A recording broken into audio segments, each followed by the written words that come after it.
Hey everyone, welcome to Crushing Classical, redefining a thriving classical music career. I'm Tracy Friedlander, and today on the show I have Michael Repper, conductor of the New York Youth Symphony and music director of the Northern Neck Symphony Orchestra in Virginia.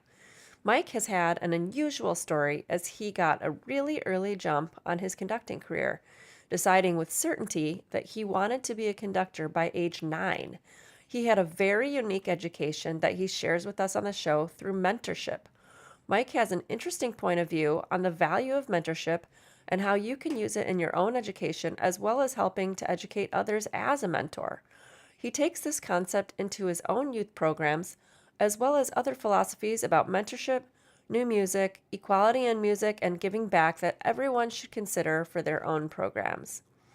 Before we get started, I'd like to thank Fix Music for being a sponsor of Crushing Classical Podcast. FixMusic.com is your online resource for high quality and affordable sheet music. There are some new offerings at Fix available that you'll want to know about. Now there's organ music, a large choral music selection, as well as orchestra parts that you would need for concerts or auditions. And now they are also actively working with choral and orchestra directors to help plan seasons. So if you're a program director and you want some help on choosing pieces for your season, contact Fix Music today through their website. And as always, free shipping on all domestic orders. Check out fixmusic.com for your sheet music needs and use the link in the show notes to receive 10% off your first order. Let's get started. Okay, hey Michael, how are you? Welcome to Crushing I'm Classical. I'm well. Thank you so much for having me today. So great. So you're the conductor of the the New York Symphony. It rolls off the tongue to say Philharmonic, doesn't it? The New York Youth That's Symphony. that's right. The New York Youth Symphony. That's absolutely right. Yes. Yes, that's a big deal. And how old are you, by the way? Yeah, I just turned 28 last week, actually. That's very Um, young to have that oh, job. So thank you. that's cool. Thanks. I appreciate that. So I'm tell very me, fortunate. yeah. So tell me more about, just take me back to the beginning, how you got started, even being interested in conducting.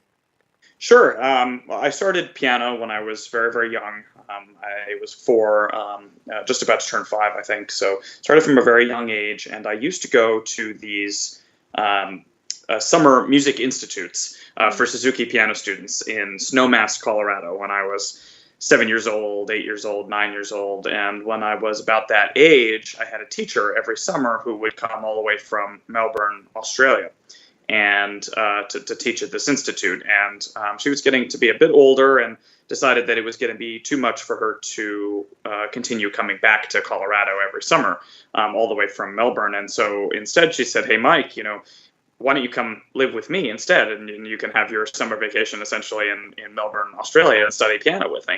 Wow. So of course, thankfully my parents were perfectly cool with that, and ended up going down there and loved it. And one thing that she was very, very interested in and very well known for was youth music education. And she would have these concerts every month where she'd hire a little chamber orchestra that was made up of her friends and things like that, and bring in a little audience of first graders and second graders and third graders, one per Cool. hour, and do a little meet the composer session. And it so happened that one of these concerts when I was there was Meet Haydn. And they had a little script and an actor and a costume and the whole nine yards, and it was supposed to be a little fun show for the kids to get to know Haydn's music. And for whatever reason, the time of the show came along and the actor didn't show up. And so she said, "Hey, Mike, how'd you like to dress up as Haydn and do this little show?" And so I said, of course. She had this little costume. It was meant for an adult man, so I was only 8 or 9 at the time, so it was gigantic on me. I've got very embarrassing photos of me in it. But one of the responsibilities of Haydn was to conduct the second movement of the Surprise Symphony.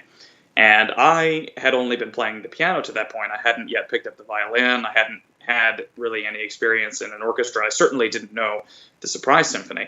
And so the surprise got to me just as much as it got to everybody else. And on those bangs, something hit me in that moment that I said, "This is fantastic, and I must study this." Wow. And So so wait a I second. Your parents were like, okay, I'll see you. Go have a good time in Australia when you're 8 or 9. Like, essentially, pretty much, my parents have always been very, very cool like that. I have a lot to be very thankful for. As I seem to remember it, my mom came for a week, and my dad came for a week, and my grandmother, one of my grandparents, came for several weeks. I seem to remember. so you got on a flight from where did you grow up?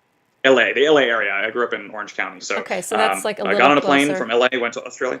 Say again. That's a little closer to Australia than say the East That's right. Coast. I guess just a bit. It's only a 14-hour flight as opposed to 18 hours or Right. whatever it is. Yeah, it was far away. My parents have always been very, very, very supportive in that way. So Cool. it was a thrill to go down there. And so what ended up happening was when I came back to the States, I was going into fourth grade, and so as most students did at that time in California, start to pick up an instrument.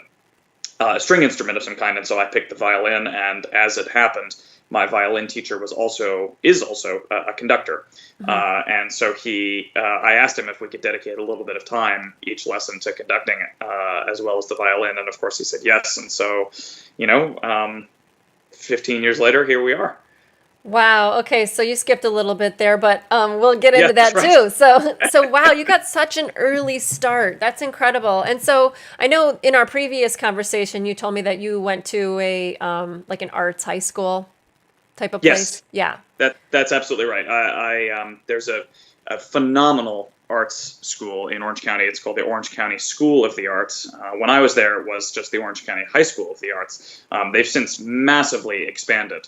In fact, I keep telling the director of the school every time that we talk that I wish that I were in third grade again, so that in 5 or 6 years I could go to the school all over again, because of how far they've developed from what was already a tremendous product. And so, yes, it was a great place because we were surrounded by artists. We took our academics in the morning and then went to our arts classes in the afternoon, and provided a lot of opportunities. They gave me conducting opportunities there when I was in 9th grade, 10th grade, 11th Wow. grade, 12th grade that I certainly would not have gotten anywhere else. So it was exceptionally supported. We went on tour to Australia, actually, of all places. Again. We went back to Australia with that orchestra, and they let me conduct down there.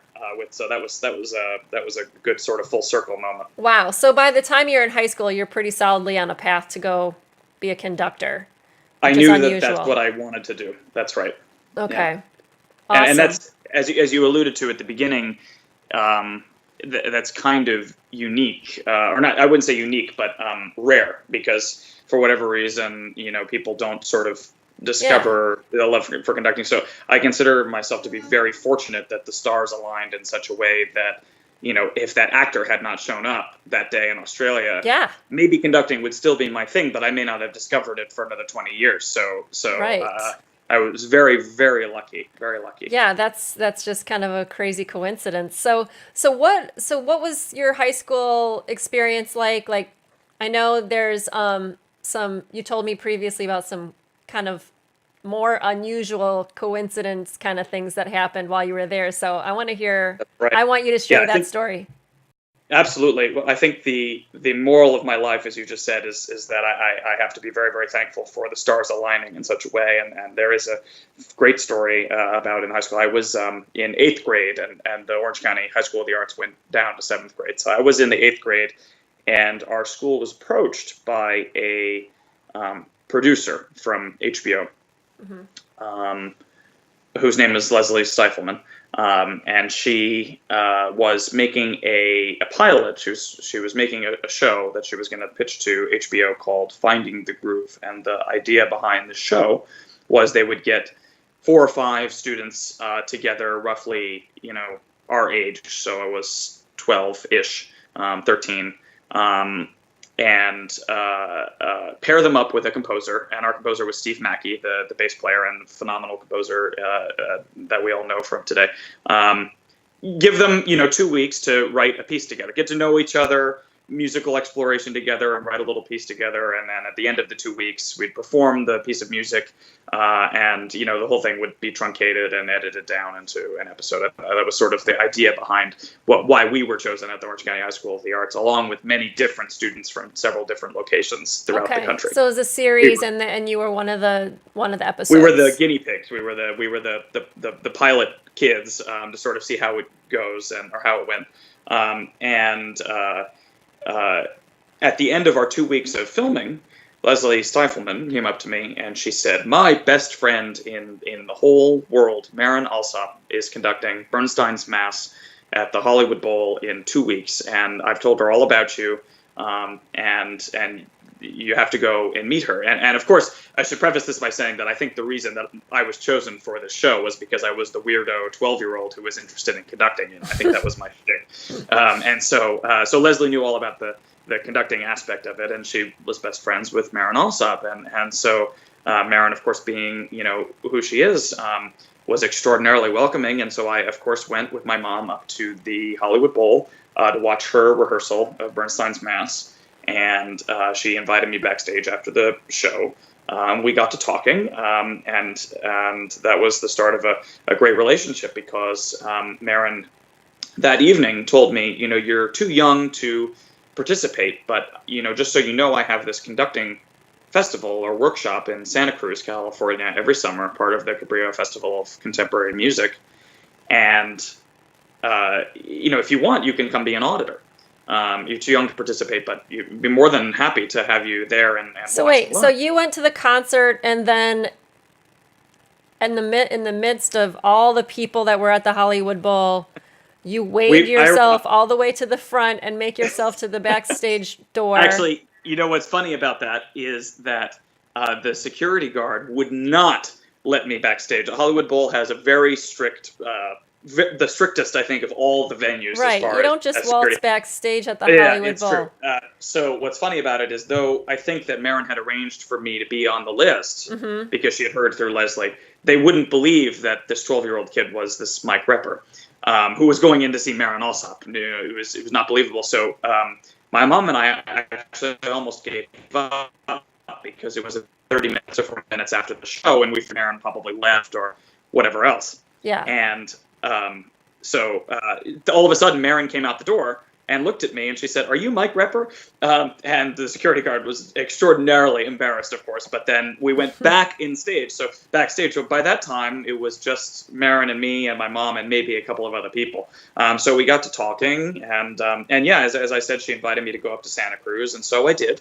And I learned so much that week. It was with Marin, of course, and with her teacher, one of her teachers, Gustav Meyer, who factors a lot into my story as well. But little did I know, but at the end of the 5-day workshop, they let all of the auditors, there were 7 or 8 of us, I think, and everybody was much, much older than this. They were all professional conductors. They were all there to hone their craft, but they let all of the auditors have a minute with the orchestra at the very, very end of the thing. And I will always remember this. We conducted just a tiniest bit of Beethoven's First Symphony. Did you know that it was going to be Beethoven's First Symphony before, or was it another surprise? Well, there was repertoire for the week, Okay. So everybody was supposed to have come in, but the auditors weren't expecting to conduct anything.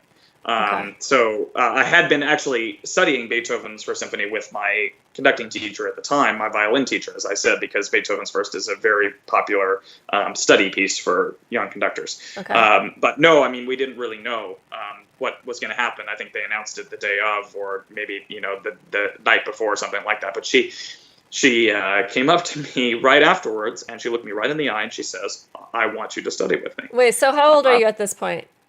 I think I was 13 by Okay. that time. Were you freaking out about getting up there in front of the whole group and in front of all these professionals? A little bit. Or were you too young? Were you too young to be? It's possible that I was too young. I mean, I recognized the extraordinary opportunity presented, and I was glad to have been prepared. Right. And that taught me a good lesson about always being prepared. And conductors Um, kind of have to be, especially if you're backing up other people, you have to that's be right. ready That's to exactly jump in. right. But And like, I so that think, lesson has served me. do you think that Go ahead. because you, sorry to interrupt you, do you No, you're think fine. that the fact that you started so young plays into the fact that you had kind of more guts to just be like, ah, I'm doing it, like, I mean, I remember when I was in my 20s and being like, I want to be in the top band, or I want to audition for the professional orchestra in the town where my college was like, and I didn't care that the grad students were auditioning even though I was a freshman. Like, I just didn't care. Like, it's a little different from when you're a little older and you've failed a few times. You know what I Right. mean? Yeah. To That's really interesting. And I think I've never been asked that question before. I think that you've got a really good point. I mean, my very first conducting experience ever was when I was handed a Haydn costume and an old-fashioned 1990s car antenna. The kind that expanded, from a tiny metal piece out to 4 or 5 feet long to conduct with. And I had no experience in an orchestra whatsoever, so I had no idea what I was doing. And so I think that might be true, that because it was sort of happened. yeah, And it's not that I had been playing in an orchestra for 20 years and then wanted to try to be a conductor and right. already knew the sort of pressures that conductors Yep. face on a daily basis, that might have helped. But I'm sure that in that moment I was nervous. But it's possible that I was too young to really understand exactly, what was. But that's a very interesting question. I wish that I could sort of remember exactly how I felt in that moment. But I do remember when Marin came up and said, "I want you to study with me." I remember knowing that was a huge deal. Yeah. And being extremely thankful, of course. And so she would come through LA, once a year, twice a year, or get close. Through her, her tours as a conductor, and so I would go and study with her. And as I was getting older, I went back to Cabrillo nearly every year for the conducting workshop. And she told me that I guess I'm getting forward in the story now, so stop me anytime. But she essentially told me that I needed to go study with her teacher, Gustav Meyer, at Peabody, and so when I was 14 or 15, I set my goal on that, and I ended up fulfilling it, thankfully, for my doctorate when I went to start studying for my doctoral degree at Peabody under Gustav Meyer. And then through another crazy happenstance of events, Marin was named the music director of the Baltimore Symphony Orchestra, and so we all ended up in Baltimore together. So it's Wow. kind of nuts, sort of how all of that works. Yeah. And sort of tie the circle all together, Leslie Seifelman, the producer from HBO, who's a conductor herself, actually, now the three of us work together all the time. We just did Bernstein's Mass together in Chicago this summer. Leslie and I have taught at Manus, the Manus School, the New School, and we do all kinds of projects together. And so it's one big happy family and team. That's crazy how you just serendipitously all got connected just because of that HBO project, which, by the way, I think they should resurrect that. Someone should do a YouTube show with that. Oh yeah, I Isn't it agree. a good idea? It's a great idea. Thank you. I know that in the end, actually, they made the show went through several iterations before it actually ended up getting made, and there were several episodes of the show made. In the end, it was called The Music in Me. Music in Me? Yeah, that's what they ended up calling it, The Music in Me. Okay. You can see it on HBO if you have HBO Go or whatever, and it won a bunch of awards, actually. Oh, wow. So I recommend people check it out because it's great. By the time they got around to actually making it, I was too. Leslie likes to joke that by that time I had facial hair, so they didn't care. I was too old and my voice had dropped, so I wasn't a cute kid anymore. But yeah, they did actually, several years later, fine tune it and do, because we were the guinea pigs, Right. They did make something very similar. It wasn't the original idea, but you can see obviously, and like I said, it did win awards. It was Cool. good. The Music in Me. Okay, I want to check that out because we do have HBO Go. There you Somehow go. we got it's it. on there. There are a couple episodes on there. Yeah. Awesome. So now let's go back to where Marin says, I want to be your teacher. I want to mentor you. How did you navigate that? Uh, well, I have found that Marin is a consummate teacher. She first of all, she's an extraordinary conductor. One of the greatest there ever was and will be. There's no question about that. But she also has an extraordinary way of explaining what your goals should be, what your next steps are. And so I found it actually very easy to navigate. You know, I didn't get to see her all that often, Did living you, in but I California. mean, navigating logistically, like, did she come? Oh, You said she was in LA a lot. Did you have phone calls with her? And can she emails mostly. emails? Oh, Yes, okay. And emails mostly, and she was always is always very very responsive as a cool. mentor and a teacher. So I would see her once, maybe twice a year usually. okay. And so At that time. she was teaching you how to conduct, and then she was also like guiding you where your next career moves should be. That's right. Yeah, Okay. that's right. And keep in mind at this time I was 13, 14, 15, and so questions hindered around what should I be trying to do for college, and Right. she had recommended that I try to go to university instead of a conservatory first. Okay. Why did she think that? What were her Well, I reasons? think that she was supportive. I don't. I should clarify that I think that based on what I had told her about my interests, I think that she confirmed that the right thing for me was to go to university. I don't think that Marin necessarily thinks that university is better than conservatory. That's Uh-huh. not. It's But not about that. she was looking at you, the person, That's which right. is good. Yeah, and she saw that I have a lot of interest, away from music, and to provide a lot of opportunity to go to a university. And so, through another crazy sort of happenstance events, I ended up at Stanford University, where I got an extraordinary music education, and that set me up perfectly to go to conservatory for my doctorate. That's cool. Um, Okay, so for people that are listening right now going, gee, Mike, you're really lucky. Like everything, the stars aligned for you. You're so damn lucky. What? And then now they're feeling like, well, I wasn't in the right place at the right time, and HBO didn't come to my school, and yeah, Marin Alsop didn't discover me. Like, what do you have advice for people? Like, how can you find a mentor or somebody? I mean, first of all, this is a two-part question. Like, what do people, the vast majority of people who don't have this kind of luck where that, I mean, because honestly, that was luck. I mean, let's just be honest yeah, about that. You know what I mean? Like, it's yeah, so happenstance that HBO thing happened, and yeah. the producer They was, chose me, and the whole yeah, the whole nine the yards. whole nine yards. It's amazing. And so, what would you say to somebody who didn't get that, which is like 99.9999% of the rest of the people? Do you have any advice for like how can you seek that out for yourself when that doesn't automatically happen to you? Sure.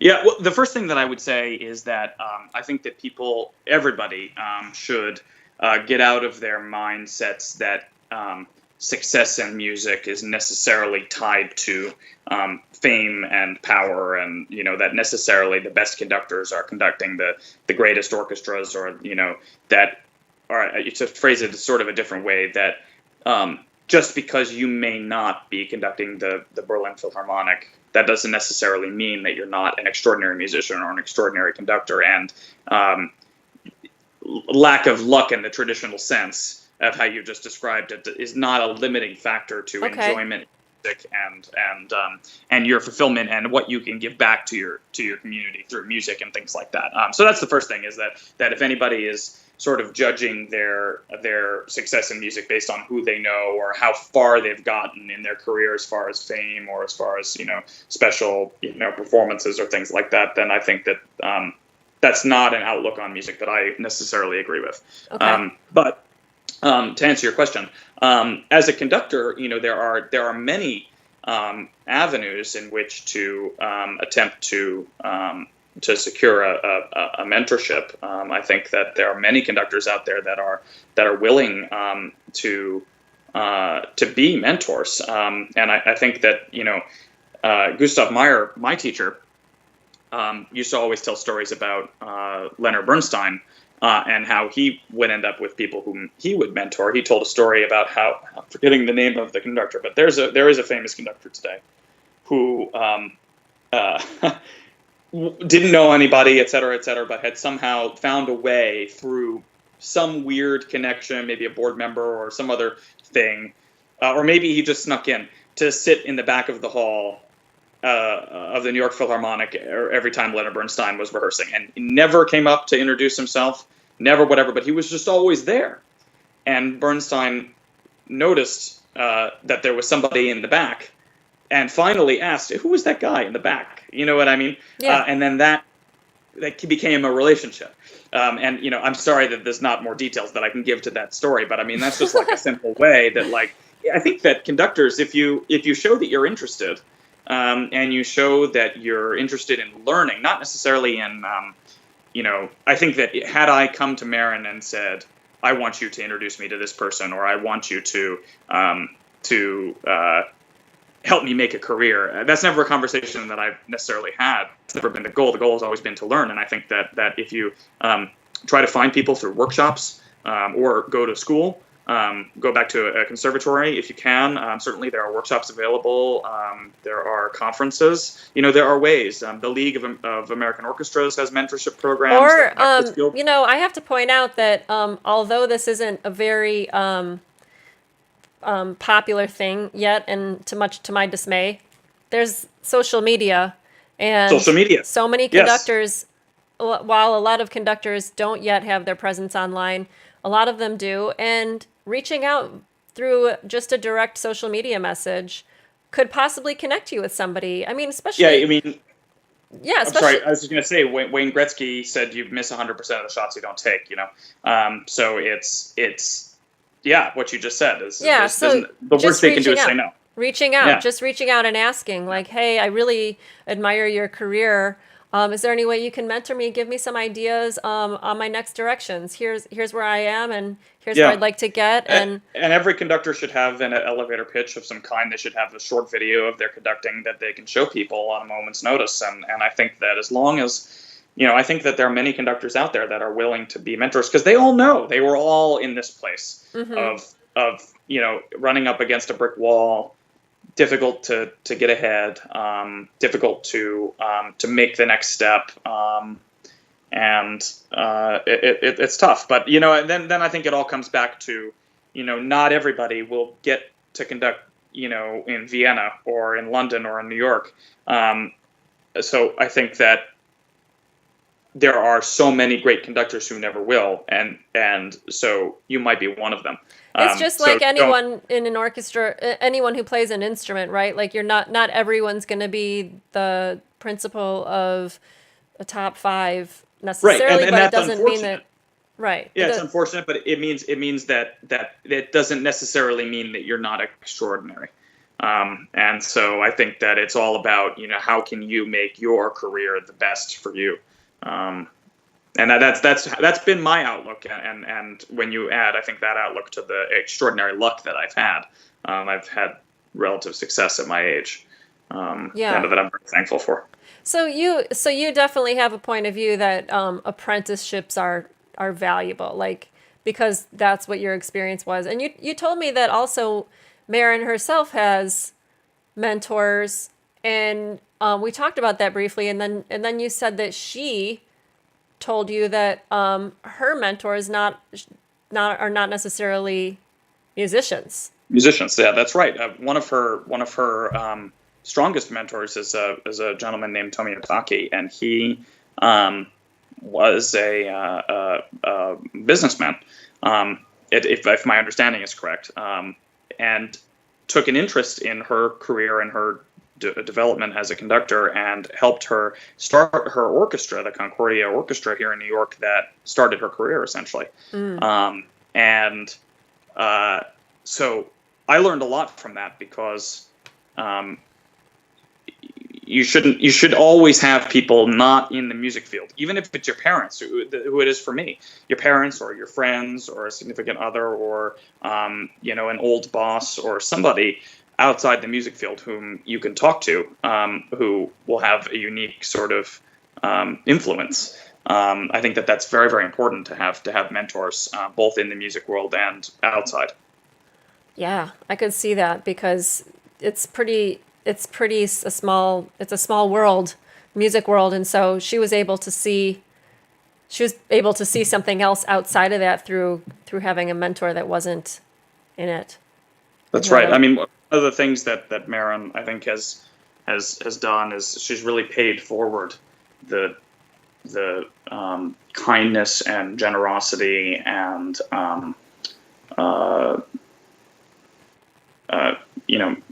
there's a million words that I could say, too many for me to pick, but the kindness and generosity in her time and her energy to help the next generation of musicians.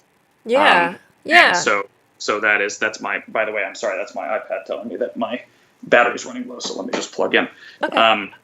But yeah, and so that's what I've learned from that is that it's my responsibility and the responsibility of people in my generation to start paying it forward to the next group. Already, although I may be 28, it's already something that I really care about.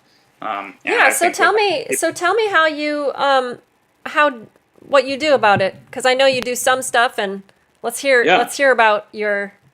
Absolutely. Well, right now I have the extraordinary fortune of being the music director of the New York Youth Symphony.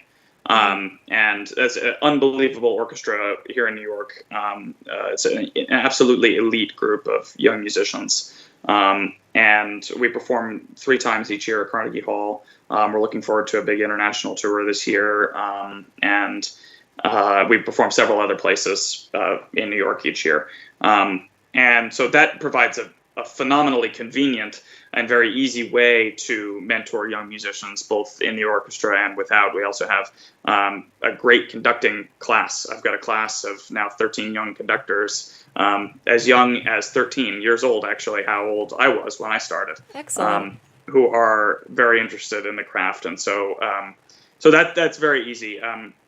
Everything, as convenient and easy as that. Also, I've been down to Venezuela to work in the El Sistema program, which was an eye-opening experience. And through the New York Youth Symphony, also we volunteer and dedicate our time up at the KIPP schools in the Bronx to teach music to people in the underserved community and trying to expand our footprint in that way and give back. It's very important to me. That's fantastic. That's so great. So, I'm sorry. I was just going to say, I also, make it very, very clear to my students that I am always open at any time for them to come and ask me about their developing career and anything that I can do to help them. Whether it's something as simple as, writing them recommendations for college when we can recommend them, to, giving them private feedback on their solo repertoire, and anything in between. I think it's important to make yourself available in that way. Mm-hmm. Yeah, and I think what you're saying now is making me think about all musicians and how maybe it's just, people generally, I might be wrong, but in general, I think people hesitate to ask for help. Yeah. And so maybe what helps is just to have people like yourself and people who are in positions that are available to help, just to say, hey, you can do this. You can ask me. You can seek out advice from me anytime you need it, and if it's for this or if it's for that. And I think all musicians can take that to heart, like let their students know or let the community know, hey, if there's anything you need from me, reach out. I'm right here. Right. So I think that's a really great message to remind everybody about.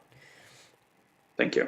Yeah. So you had mentioned to me also before that you do a lot of work about with new music. Right. Yes. Both at the New York Youth Symphony and also with my orchestra in Virginia, because I have an orchestra in Virginia as well. And that's called the Northern Neck Orchestra. Okay. We open our season next month. And nice. How did you land that? It was an interesting thing. It was just a standard, music director job search. Audition. And so that one, was just applied for and went and auditioned. So you had mentioned to me that you really like to highlight new music. Yes, that's right. As a conductor, I'm acutely aware of what is an extraordinary disparity in many ways. One is the obvious disparity between the amount of men and amount of women on the podium is an embarrassment in 2018. Mm-hmm. That there ought to be more opportunities for women, and it ought to be more equitable. Period. So that's one thing I'm acutely aware of, and the other is that I think that there is a resistance on behalf of some audience members to new music, and as a result, orchestras are hesitant to program new music. And I think that the only thing that musicians of this day and age can do is attempt to educate both audiences and also new musicians. I mean, young musicians in the treasure of new music and why it's very, very important to be doing it. Hey, I have a question. This is really random. I'm just going to butt in. Yeah. Don't you think that new music needs several more genres within its overriding name of new music? Because I've heard new music that's melodic. I've heard new music that's completely atonal. I've heard new music that sounds more pop or like jazzy. I've heard Sure. new music, and like I think when you have this umbrella term new music, the first place people go is pots and pans, random, no melody, and they're just like, I don't want to hear that. So why can't Yes, we? that's a valid point. That's a very, very valid point, because you do have many composers in this day and age that are writing music, and it would be called new music because it's being written now. Yeah. That actually is quite melodious and quite, I would say, more accessible. Yeah. Or just easier to approach. It might be just as stimulating, just as cerebral, though it's easier. So that's an interesting point. I wish I had a better answer on that. Right? Now, I mean, you'll go to a modern art museum and there'll be a giant white wall with a red dot in the middle. And you're like, uh-huh. And then like you go to the next room and there's like this portrait. And you're like, well, okay, now I yeah, understand what well, that is. So like, and all of this is modern art. And there's no well, like yeah. definition. I think that the best way that we can try to get audiences interested and to train new musicians, I mean young musicians, in how to like it is to eliminate the expectation that music that they're hearing for the first time is meant to be understood immediately, like it's going to create some vast revelation. It might not, but one way or another, it will move you in some way. It will stir emotion in you in some way, and that should be the baseline of what we are expecting our audiences to do and to expect and to appreciate. And so, I take great pride in programming a lot of new music, and I find that by explaining it in such a way to audiences, they're much more receptive Right. to listening and responding in such a way. And so at the New York Youth Symphony has an extraordinary track record. In fact, I don't think any other orchestra has quite the track record of this. But we've premiered a new piece of music at every concert, Wow. going back decades. We work with three up and coming composers each year, commissioning works, and like I said, it goes back decades. And so the musicians that the New York Youth Symphony is graduating are very, very familiar in the vocabulary of playing new music, and they're taking that on with them, and hopefully that's helping. And with my orchestra in Virginia, the Northern Neck Orchestra, we're doing that as well. We just founded our composition competition, Right. and starting to do more in that sort of realm. So I think that it's very important to be programming new music, and likewise, I think it's very important to be working with women composers, both of the now and of the yesteryear. This year, for example, one of our commissions at the New York Youth Symphony, in fact, our first one, is by a composer named Natalie Dietrich, and she's writing for us an electric guitar concerto, Cool. which is going to be played by a New York-based guitarist named Gigi, actually. It's going to be a phenomenal concert and something that is going to be totally new. So we're trying to envision something that nobody would have heard before, and certainly electric guitar concertos are hard to come by. But in Virginia, we've crafted an entire concert around the music of Clara Schumann, who's so often disregarded in favor of her husband, Robert Schumann. We've been in talks about doing an Amy Beach concert, and we're doing some Gwyneth Walker this year. So I think that it's really important to do it, program it, perform it, and if audience members don't quite get it, explain to the audience why it's important. And I think that if you explain why it is in a very succinct way, people are willing to respond to that. Right. So it's about education. We don't have those subgenres yet. So in the meantime, it sounds like it's all about education. Yeah, it is. It's all about education. And like I said, it's about recrafting the whole idea that when you hear a piece of new music, whether it is accessible or not, immediately accessible or not, it may not be meant to elicit similar emotions as Beethoven was when he wrote his Fifth Symphony. It may be meant to elicit something. Did it elicit something in you? Great, it succeeded. And if you listen to it 10 more times, it might elicit different things. Great, it continues to succeed. The Beethovens of our time are living now. That's one of the cruel parts about music, I think, too, is that composers will get more and more famous, even after they're dead, many of them. And so the people forget that Bach was completely forgotten until his music was discovered, decades after his death. And so, I think it's important to be performing music of the now for that reason. Great. Awesome. I agree with you for sure. Yeah. So what's your big career goal that you have? Like, say you're looking at Mike Repper 15 years from now. What do you see yourself doing?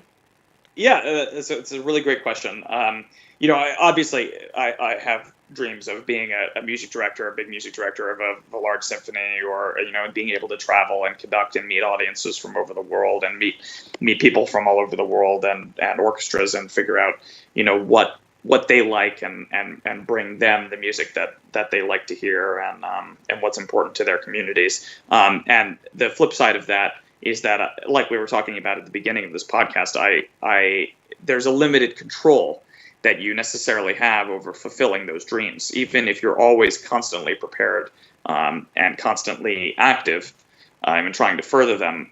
You may not get there, and it may not have any fault to do with you. So the positive mindset, I think, is not necessarily to think about that. It's more to think about making good music in the now. What am I doing today to be a better musician at the end of today than I was at the beginning? Mm-hmm. What am I doing to help right now through music and otherwise? Am I enjoying making music? Yes. Therefore, today was a success. And tomorrow will be a success, and the next day will be a success, because that's the mindset. And if that eventually leads to being a major music director, that's phenomenal, and I would be beyond thrilled. But my goal is to work in music and to meet audiences and get to know what they like, and that is accomplishable without necessarily achieving the highest of the high. If anybody's listening to this podcast and they're looking to hire a music director of a major symphony orchestra in the world, please let me know. But it's not necessarily what I go about thinking. I take. You're pride focused on the moment that you're in, essentially, exactly, and what the contribution is that you're making to the people around you right now. Well, that's great. Thank you. And here in New York with the New York Youth Symphony, we're doing extraordinary work. We are changing the lives of kids. In Virginia, we have completely reshaped the musical community in the town in Virginia. With the Northern Neck Orchestra, has completely been reshaped, and there's generating a lot of excitement. And I'm very proud of that work, and I'm encouraged to see it continue.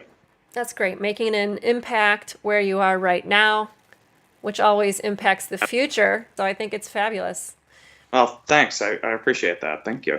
So tell me, who in music do you most admire right now? Well, it'd probably be too much to say that it would be Marin, 100% of the way. I don't think that, obviously I'm biased, but I don't think that there's anybody who's doing more with their musical citizenship than Marin. And so I aim to sort of emulate her energy throughout music. That's probably quasi hackneyed response based on the rest of our discussion, because we talked a lot about her. But when I think about the consummate musical citizen, she's the standard bearer for that. That's great.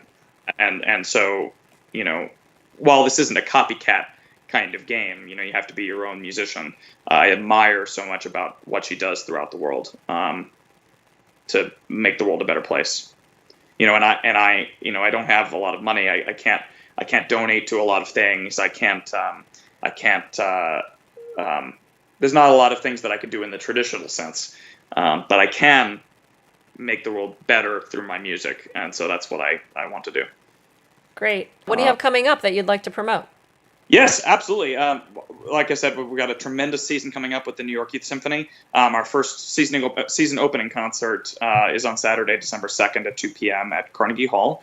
Like I said earlier, we're premiering the work of Natalie Dietrich, a guitar concerto called Light Beloved. It's for electroacoustic guitar with Gigi, the guitarist. It's going to be a really fun time. And we're also doing Bartok Concerto for Orchestra and the Palazzian Dances by Borodin. We've got phenomenal concerts also in March and May that I encourage people to check out on www.myys.org. And our concert cycles in Virginia begin on October 27th with a concert of Mozart and Bernstein, where we're going to be celebrating Bernstein's 100th birthday and joining the worldwide celebration in that, and welcoming Grace Park, the violinist, to do the Mozart Violin Concerto, the 5th Mozart Violin Concerto. And it's going to be another really great season down there, and the website for that is northernneckorchestra.org, and I'm very hopeful to see people in both places. That would be great. Okay, I'll put those links too, because there might be someone listening who's interested in checking out any one of those concerts. And wonderful. Thank you. Fantastic. Well, thank you so much, Mike, for joining us on Crushing Classical. I loved hearing all about apprenticeship. I mean, I just think there's a lot there, and also the way you're contributing to new music and equity in classical music is phenomenal. So I really appreciate your work, as everyone else will be too now, and it's fabulous. Well, thank you. I appreciate that. It's really great to talk with you today, so thank you so much for having me on. Awesome. Thank you so much. Thank you for joining me today. If you enjoyed this conversation, please subscribe to Crushing Classical on Apple Podcasts or on whatever platform you enjoy listening to your podcasts. And please join the conversation on Facebook at facebook.com/crushingclassical and Instagram at Crushing Classical, where I post about relevant topics on career building in the classical world today. Thanks again.